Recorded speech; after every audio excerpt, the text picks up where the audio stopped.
نہ کوئی غم کرو نہ خوف، خوشیاں مناؤ جنت کی جس کا تم سے وعدہ کیا گیا تھا۔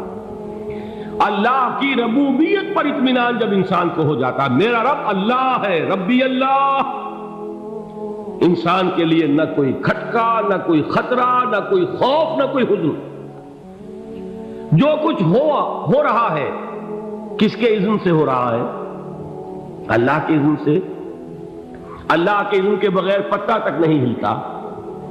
یہ کوئی اندھا بہرا مادہ نہیں ہے جس سے مجھے کوئی خوف ہو۔ اندھا بھینسا چلا آ رہا ہو اس سے تو ڈرنے کا ہر انسان کو ڈرنا چاہیے، نہ معلوم کس کو ٹکر مار دے۔ لیکن نہیں، اس کائنات کو چلانے والا ایک سمیع و بصیر خدا ہے۔ وہ جو میرا دوست ہے، میرا ولی ہے۔ اللہ ولی الذین آمنوا یخرجہم من الظلمات الی النور۔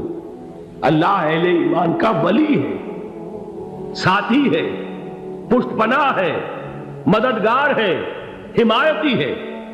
بتائیے جسے یقین ہو جائے کہ اللہ میرا مددگار، اللہ میرا محافظ، اللہ میرا پشت پناہ، اللہ میرا حمایتی، اس کے لیے کوئی خوف ہوگا؟ اس سے کوئی ڈر ہوگا؟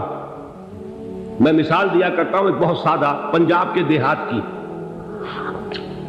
تو بڑا چودھری ہے اور کوئی غریب کسان ہے۔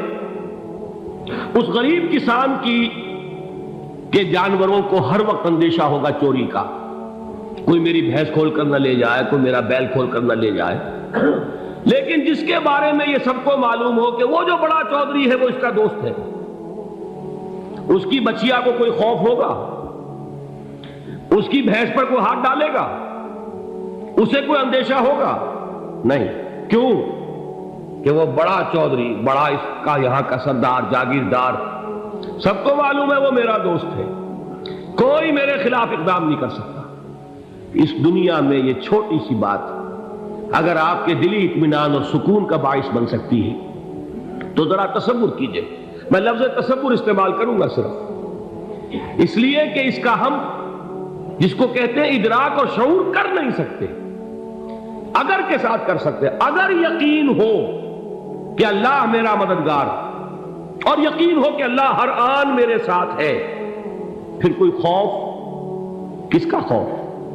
کوئی شے اللہ سے بالا تر ہے؟ کوئی قوت اس سے زیادہ طاقتور ہے؟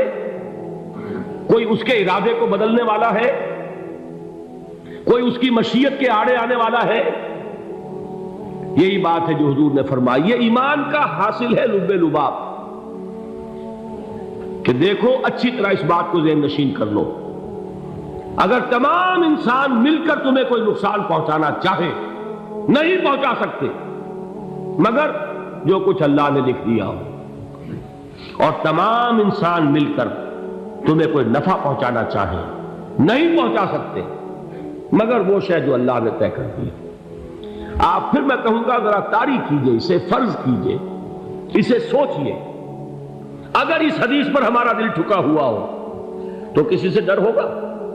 یہ مجھے نقصان نہ پہنچا دے، یہ میری رپورٹ خراب نہ کر دے، یہ میری انکریمنٹ نہ رکوا دے، یہ میرا یہ نہ بگاڑ دے، یہ میرا یہ نقصان نہ پہنچا دے۔ اس کا ڈر، اس کا ڈر، اس کا خوف، اس کی خوشامد، اس کے لیے جا کر طرح طرح سے اپنی عزت نفس کو ذلیل کروانا اس کے سامنے، یہ سب کچھ کیوں کرتا ہے انسان؟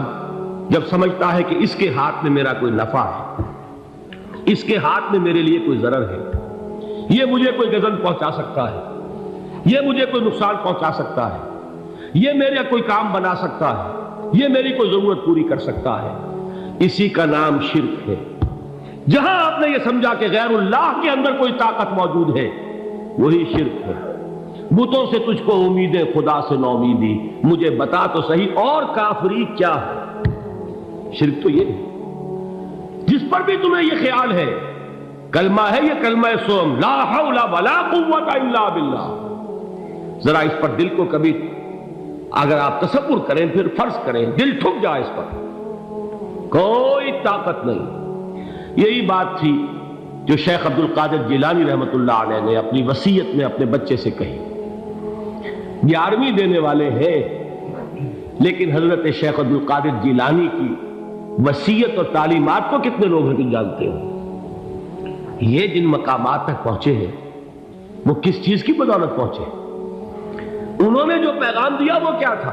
اے میرے بچے، جس طریقے سے قرآن مجید میں حضرت لقمان کی نصیحتیں جو ہے نقل کر دی گئی ہیں، میں یہ عرض کروں گا بالفرض اگر قرآن حضرت عبد القادر جیلانی کے بعد نازل ہوا ہوتا تو شیخ عبد القادر کی یہ نصیحتیں بھی قرآن میں درج ہوتی۔ اتنی اونچی نصیحتیں ہیں۔ اے میرے بچے، اس حقیقت کو ذہن نشین کر لے، لا فاعل فی الحقیقت ولا مؤثر الا اللہ۔ اس کائنات میں نہ کوئی فاعل حقیقی ہے نہ مؤثر حقیقی ہے سوائے اللہ۔ کسی شے میں کوئی تاثیر نہیں اگر اللہ نہ چاہے۔ آگ جلا نہیں سکتی اگر اللہ نہ چاہے، پانی ڈبو نہیں سکتا اگر اللہ نہ چاہے، زہر ہلاک نہیں کر سکتا اگر اللہ نہ چاہے، کوئی چیز فائدہ نہیں پہنچا سکتی اگر اللہ نہ چاہے۔ تو در در پہ کیوں سر جھکاتے ہو؟ در در پر کیوں جبیں سائی کرتے ہو؟ سب کے سامنے کیوں ہاتھ پھیلاتے ہو؟ ایک اللہ سے مانگو، ایک اللہ کے سامنے زمین پر اپنی جبین رکھو۔ لا فاعل فی الحقیقت ولا مؤثر الا اللہ۔ نظر آتا ہے ہمیں کہ پانی پیاس بجھا دیتا ہے، پیاس بجھانے کی صلاحیت پانی میں نہیں ہے، اللہ کے اذن سے۔ کھانا بھوک مٹا دیتا ہے، بھوک مٹانے کی صلاحیت کھانے میں نہیں ہے، اذن رب میں ہے۔ دیکھیے یہی یقین تھا حضرت موسیٰ علیہ السلام کا واقعہ یاد کیجئے۔ سامنے سمندر آ گیا ہے، قوم دیکھتی ہے پیچھے کہ گرد و غبار کا طوفان، معلوم ہوا کہ فرعون اپنے لشکر سمیت آ گیا۔ لشکر جب چلتا تھا تیز رفتاری کے ساتھ تو گرد و غبار کا جو طوفان اٹھتا تھا اس کا تصور کیجیے، اور لمحہ بلمحہ وہ قریب آ رہا ہے۔ پوری قوم نے کیا کہا؟ اے موسیٰ انا لمدرکون، اے موسیٰ ہم کو پکڑے گئے۔ قرآن مجید نے تو یہاں وہ باتیں نہیں لکھی ہیں، لیکن تورات میں یہ درج ہے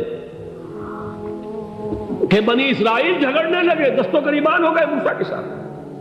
موسیٰ نے یہاں مروایا لا کر، اس سے تو ہم ہی بہتر تھے، وہاں کھانے کو ملتا تھا، زندگی تو تھی، بیگار ہم کر رہے تھے، موت تو نہیں تھی۔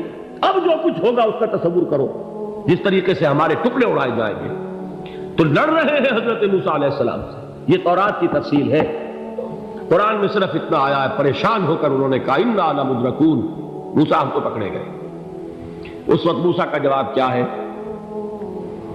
کلا ان معی ربی سیہدین، نہیں، میرے ساتھ میرا رب ہے، وہ راستہ دے گا۔